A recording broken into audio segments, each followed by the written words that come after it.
What's going on, everyone? It's Malik Washington. How you all doing this fine day or evening, wherever you all reside? Pray all is well with each and every one of you that's listening to this video. Let's dive on into the topic. Today is going to be a continuum of the previous episode that I did in regards to Kyrie Irving and his dealings and I guess you could say arguments with the Jewish community in regards to his sharing of a PowerPointed documentary that was centered around Black people being connected to the Jews, known as From Hebrews to Negroes by Robert Dalton. And basically, Kyrie Irving shared it because he felt like he was on a journey to try to find out who he is and where he came from, where basically his ancestors come from. He said that since he was a kid, he had been actually pretty much hurt by the fact that he didn't know who he is, who many of his ancestors were, or what his identity is as an African American. Moreover, as a ancestral African, he did not know where his people came from. And so that was just in part of the reason why he shared the video. However, the Jewish community had problems with it, and there was retort and reprisal as a result of him sharing it. Many of them calling him anti-Semitic because he submitted something, because he was following a documentary to something that they didn't like. But obviously, because he's one of the big guys, he's one of the ones that makes a lot of money, and he's basically has a lot of people that are supporters of him when it comes to the NBA. They didn't want him going into anything else outside of playing ball. So basically, he's just being emotionally drained and spiritually drained of just constantly doing this, going through the same cycle over and over of doing what he's doing, but not discovering who he is internally, intrinsically. And I think everybody in life who has parents, who has grandparents, great-grandparents, 2 times great-grandparents, would moreover want to know about their people's past and who their people are and where their people derived from, their point of origin. Hence is why we do things like family trees, ancestry, you name it, because a lot of people want to know their identity. They want to know how to identify. You know, when you see a German, you know if you see a German American, you know he's from Germany. You see a Nigerian American, you know that he's from Nigeria. You see a French American, you know that he's from France. You see a Spanish American, you know that he's from Spain.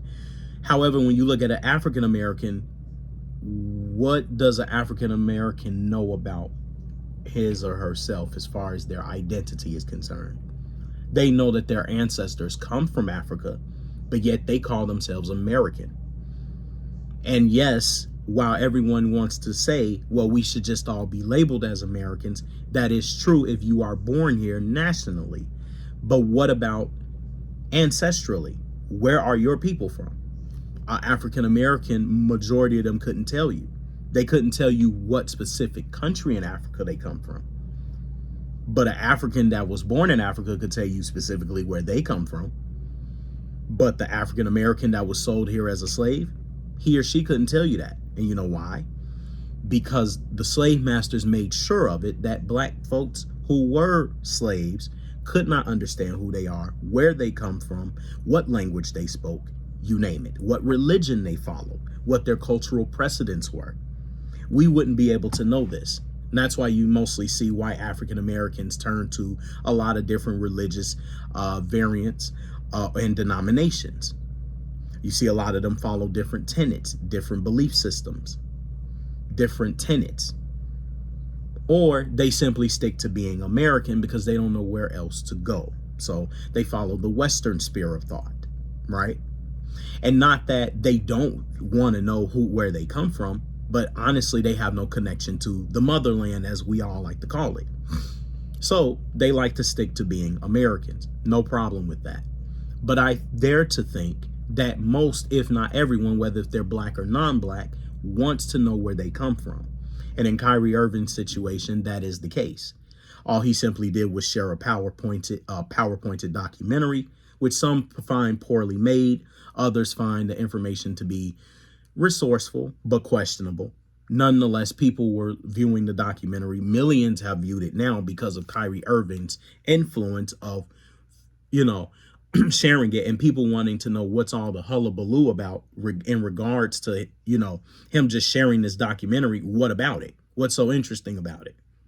Nobody even really paid much attention from Hebrews to Negroes except for the Hebrew Israelites and maybe some pro-blacks and Pan-Africanists, you name it, when it was being promoted. So it was kind of local. Now the world knows about it because of Kyrie Irving. Nonetheless, the reason why this is part two is because Kyrie Irving said something in particular that stood out. He basically said, when I was a kid, I didn't know who I was. I don't know who I am, and I don't know where I come from. And this is like spiritual slavery, and it's emotionally draining. In so many words, he's constantly living this American life, but he doesn't know who he is. He doesn't know where he derives from. And it's hurt and it's eating at his soul every day because he doesn't know. Now, many who are non-black couldn't empathize, but some choose not to. Most black people, if not most blacks, if not all black Americans who are descendants of slaves, not every single black group, but just the ones who are descendants of slaves, they can sympathize because a lot of us cannot figure out past 5 generations, past the ships, us being shipped here, which parts of Africa we come from. Now, it can be surmised that we all come from the western sub-Saharan parts of Africa because of the slave ports that were set up there by the African slave traders, and also where they captivated many African people who were already slaves, as well as people of royalty, and they put them in these cages and put them on the coastal lines for Europeans to come and sell them. To come and do business with them and do trade. And so, unfortunately, because of this circumstance and being brought here, sold, and having every single aspect of our ancestors being completely in tatters, it made it extremely difficult for African Americans to figure out who they are. So it makes it seem like that we've only had history being slaves and only slaves. For the most part, when you try to understand your history, or you try to express it or figure it out through, your different religious sectors and whatnot, some people will come along and tell you to forget about your past. I know some of you have heard the common phrase from non-black people, oh, forget about slavery. Forget about the past. You're an American. Move on. But you see, what's so strange about that notion is they're never told to forget about 9/11. They're never told to forget about Pearl Harbor. They're never told to forget about the Holocaust. But yet a black American is told to forget about slavery and to forget about the past. Now, I'm not coming here to play victim. I'm not coming here to talk about how oppressed I am. I'm not saying that at all. But what I'm saying is that it's a double standard. You want us to forget about our past, but you don't forget about yours. Now, 9/11 practically affected everyone who was within the state of New York. It also affected those who were in the United States because they might have had family members who were affected in New York, whether they were black or white, indifference. But nonetheless, white Americans are the main ones who made the arguments of you need to forget about the past, but they never forget about it. They're constantly reminded of it. It's the reason why much of the American military was in the Middle East for over 20 some odd years, and Joe Biden just suddenly pulled them out, giving the Taliban the ability to totally have control and dominion over Iraq today because of the past. But black Americans are told not to forget the past. That's a double standard, and it's hypocrisy at best. Everyone deserves to know where they come from. And maybe it's true and maybe it's not for some people that black people could possibly reign from the Jewish people, among other sources of information that was disseminated on that documentary. But I'm specifically concentrating on the ancestry and the past part of this conversation, because ultimately that's where he's hurt at. And that's what compelled him to share the PowerPoint. I can even tell you, for me, I often get disheartened because when I did my ancestry, or when I was working on my paternal side, my father's side, because he came into my life in recent years, back in 2019. My father had not been in my life. He watches my videos, and of course, we have a good relationship. We have a good rapport, but I can be honest about my life and my situation. He wasn't in my life for a while. Then he came into my life for said reasons, and he explained why it was that he wasn't around for so long. I had my issues about it here and there, but we sorted it out. We had the conversation. Now we're good. We're good. We're father and son. We're spending as much time as we can. You can't make up for the time, but you can definitely start somewhere. You can start fresh. Nonetheless, he had just came in recently into my life, and I had been very curious about my ancestry. I had been curious about where I come from. I also was wondering about my ethnic identities, because, you know, I figured I'm not fully black, obviously. So I'm like, I would like to know, you know, if we were mixed with anything, if we had other identities, you name it. And of course, I was told, obviously, that we were. And so I started doing some digging. I then took an ancestry test, and through 23andMe and Ancestry DNA, come to find out, I'm a damn mutt, from what I found out, right? Through both my mother and my father. So it inspired me to decide I wanted to do my family tree and figure out who I am. I mainly did my father's side. I did some of the information on my mother's side based off what my great grandmother told me and what she has on her tree. So I copied that information. My father's side, I had to do a little digging and did interviews of the elders and the cousins, the aunties and uncles. When I worked on my African side, unfortunately, we only got up to as far as 5 generations, and that was going back to the 1830s, back to Charleston, South Carolina. And he was sold on the market there alongside his 3 brothers by a man named Dr. Theodore Brown, who changed my 4 times great-grandfather's name to Prince Brown. But we don't know his original name. That information we're still trying to find out, look for a bill of sale, things of that nature. But we can't find his parents outside of that. We've only gotten as far as 5 generations. But according to information that was disseminated from my 3 times great grand uncle, Walter Brown, he expressed to us and passed it down to his descendant. He expressed to us from his father, and he passed it down to his descendants along to us, that are, well, in his case, I guess you would say his grandfather, Prince Brown, was a man of royalty. He was a prince back in West Africa. Now, I was curious because I was wondering, well, where the hell in Africa was he a prince at? Was he of royalty at? In which I'm not, questioning him or denying him. I mean, the man knows who he is and his background, where he came from. But at least we could get, a country. That would really help more than anything. We could suffice with that. But we're stuck in the blue or stuck in the dark because we don't have that information. On top of that, we can't trace back even further where our African ancestors are deriving from. Yet I'm seeing all over my report all these different percentages of these different African countries. You're talking about, obviously, the western parts. The strongest prevalent percentage was Nigeria. Then after that, Ghana. Then after that, Mali. And then all these other different West African parts, even Central Africa and Southern and Northeast Africa. But because I can't go any further with my African ancestor, it's difficult to pursue that path, that pedigree that you're looking for. And I would like to know where I come from on that continent. I would like to know the different parts that my African ancestors derive from. And I treat all history the same, whether if it's African, European, or Asian in difference. When I was able to do my European ancestry through an African American ancestor who was an admixture between European, African, and Native American, his European lineage went back 80 generations. I kid you not. 80 generations. And looking at that, I was like, wow, that's amazing. You know, I have all these European grandmothers and grandfathers that's coming from different places in Europe, Britain, England, Scotland, Ireland, France, Germany, the Netherlands, Belgium.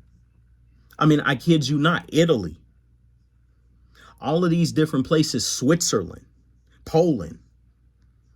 I was just telling my friend today about it. I mean, like, it was just like, what the hell? Like, that's crazy. All these different places. Nonetheless, looking at all of that and I'm making all these comparisons, I'm like, man, I have all these admixtures, but I can go so far with this line. But when I look at my African side, I can't go, no, I damn near can't go anywhere outside of the United States. And that's disheartening. And I understand where Kyrie Irving is coming from on that point. Sure, you can boast about coming from Scotland or having a royal coat of arms in Spain, a royal coat of arms in Portugal. That's another one. But nonetheless, you get all these different ethnicities and from the European line, but you can't get nothing from the African line. Hardly.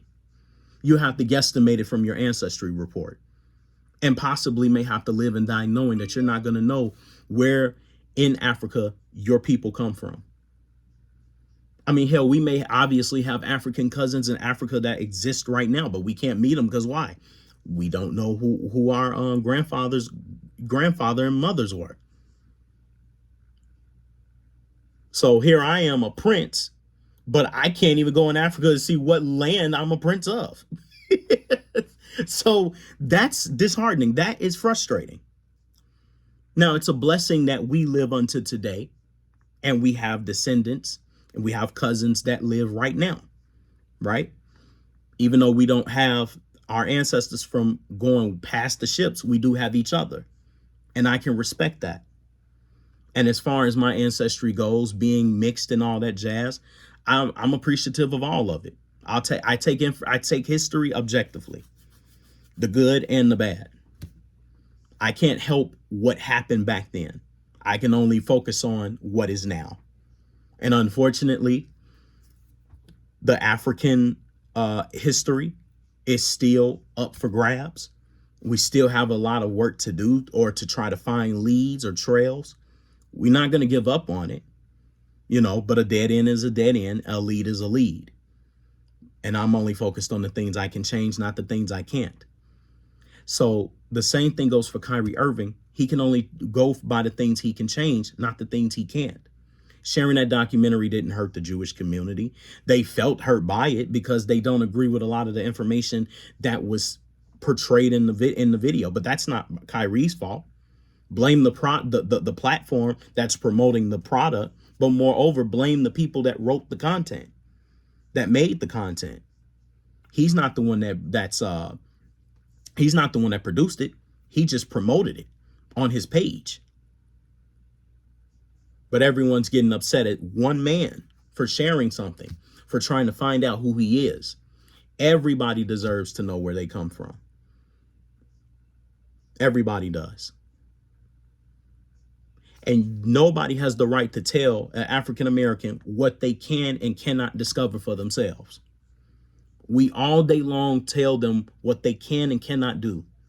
And I think to a certain degree, we still talk to certain black people like they're slaves to this day. Now, this isn't me getting leftist. This is me speaking as if some people act like they can dictate what we can and cannot discover about ourselves. We have a right to know who we are. Our identity has been lost. So some people are trying to find that truth, because if we don't find it today, if Abba exists, we're going to find out that day. And the people that hid it, they're going to have hell to pay. So sitting up here trying to tell us what we can and cannot do, that's not going to work. Not in that regard. I understand the Jews' irritation with that. But all we're trying to do is do our homework and figure out what it is and what it isn't. And I think it's as simple as that. We all deserve to know where we come from. And that you can't stop if somebody is looking for it that hard. I'm one of those people. I do it every day. I think I've discovered much of myself, and I've embraced a lot of the ethnicities that I have found outside of the African aspect of myself. I embrace it all. There's no shame in doing so, and I don't think African Americans should be ashamed in doing so either. It's yours. Although some of it very sinister, some of it you don't want to accept, and you are entitled to whatever it is you want to identify as. I'm not looking to try to force you to do anything. I just know for me, I can't deny what I see in front of me. So I'm not going to hide it. But nonetheless, I'm willing to embrace everything that I am, because without all of those people, these thousands of ancestors, whether if it's from Africa, Europe, and Asia, in which I have all three, all of them creates the you, who is the new and current singularity that exists on this earth. So it's best to just take all that you have, embrace it, see the world, explore yourself, figure out who you are. But if we can find out our Africans parts of ourselves, that's a blessing, because not a lot of African American families can. So all I say to African Americans out there, don't be ashamed to continue to figure out who you are. If you have to find it through religion, then find it through religion. If you have to find it through your parents, find it through your parents. But discover the identity and don't be ashamed of it, because all you're doing is just searching for it. Because everyone else, they can tell you who they are, but you can't really express it that much. You have an idea, you have strong faith about what you believe is true about it. But unless you have conclusive results, conclusive evidence that is prevalent enough to say that this is who you are, it's a theory at best. But many of us have a generalized idea, and it's not the end of the world if you don't possess it right now. But in due time, you may. We may. So all I say to that is just keep strong, keep being yourself. Try to discover who you are, and don't put each other down. Just stay focused and do what you have to do, and stop feeling oppressed by these people. You have your right to be who you are just as much as anyone else. So just stay strong in it. Treat people with respect, be equal to one another, love one another, and go out here and be great. Don't base it on your skin color. Just focus on your identity, focus on who you want to be. And it doesn't take being African to do that. It just takes being a human being in general. And Kyrie Irving is not alone in that sentiment. All of us are hurt by the fact that we don't know who we are. But you got to go on that journey, and you got to stick with it, irregardless of the pressure that is put upon you. Keep it real with yourself, and you'll get exactly what you're looking for. So I'll end it right there. Ladies and gentlemen, my name is Malik Washington. I hope you enjoyed this video wherever you reside. Thank you for listening. Stay tuned until the next episode. And with this, I say peace.